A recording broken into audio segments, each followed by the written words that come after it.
making me nervous. Hamlin has worked his way up alongside Kevin Harvick, who is fourth. Just keeps chipping away at it, just little by little. Everybody moving around, trying to get a little clean air to that radiator and keep those engines cool. Well, that's the problem. If you're down there in that bottom line, you've got to get some air to that engine sooner or later. One thing about Hamlin and them on the outside, Hamlin's got pretty much clean air, so his car's not going to get hot. Hamlin remains side by side with Harvick. They're going to catch the lap car of Casey Mears in the 13, the white car. They'll have to go around him. There's Clint Boyer in the 15 as well, just left pit road.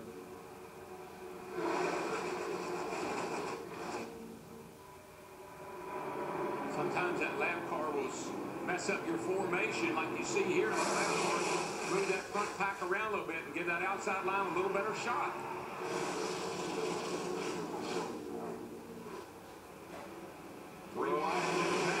Moving, oh baby, moving around the lap car. Everybody hold a pretty wheel here.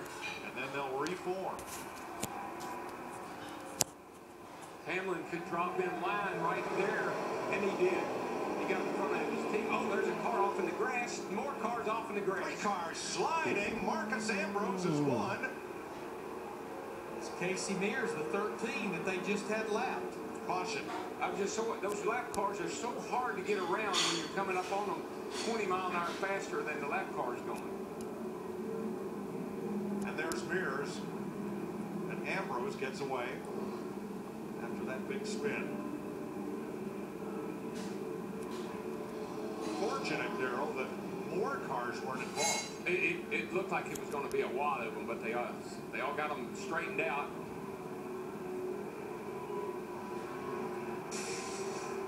So let's have a look. Here's Casey Mears, and watch the blue car, the 43 of Eric Almirola, as this gets started.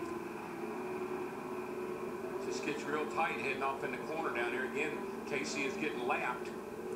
Stenhouse got into Almirola across the front of Mears and then Ambrose. Well, Almirola just about. I'm telling you. He just barely slid through there after that happened. I think it's the 9 car, Marcus Ambrose, he's got quite a bit of body damage. I don't know if it's going to be bad enough to take him out of contention or not. Look at Almirola right there.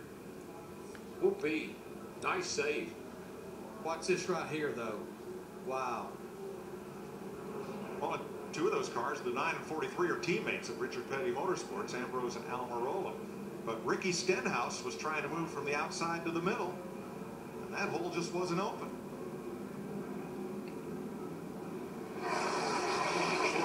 You just don't get down on the apron very often in the travel and get it straightened up and keep on going. So the caution waves with 22 laps to go. There's Stenhouse in the number 6. There's the first contact with the 43. I think the 13 was just forcing the 43. He had nowhere to go, and the 6 was on the outside there, and they did make contact.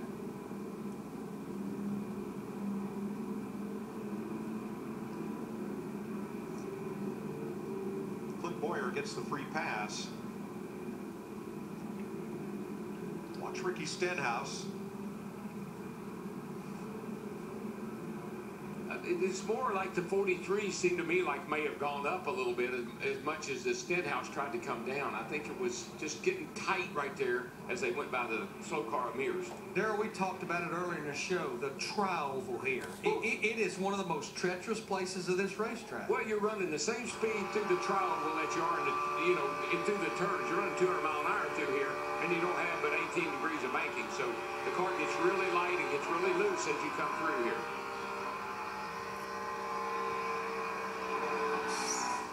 Mears and Ambrose pitted. Let's get Michael Waltrip's take on that. It just looked like what we see a lot of times here at Daytona, Darrell. Anytime you're lapping a car, people have to do something different, something that they're not prepared to do. It looked like to me the 43 car of Almirola moved up and clipped that other car and caused that accident. I think Casey Mears was doing everything he should, but you're running 200 miles an hour. You're coming into the tri-oval. It's a tough turn, like you said, Darrell, and he just moved up a little bit too far and caused that accident. Yeah, see, there's some fire under the 9 car here. I'm not sure if that's something's dragging on the front of it, and it's caused a small fire up under the hood of that car. Krista? They're talking to Marcus right now saying watch your gauges, but it was splitter damage, a right front damage that he suffered with that incident there. They're saying just watch it, the splitter dragging a bit right now.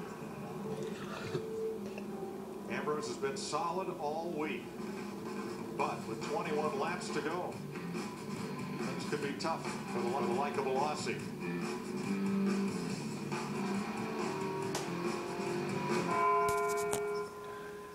Agents, when it comes to insurance, people feel lost. That's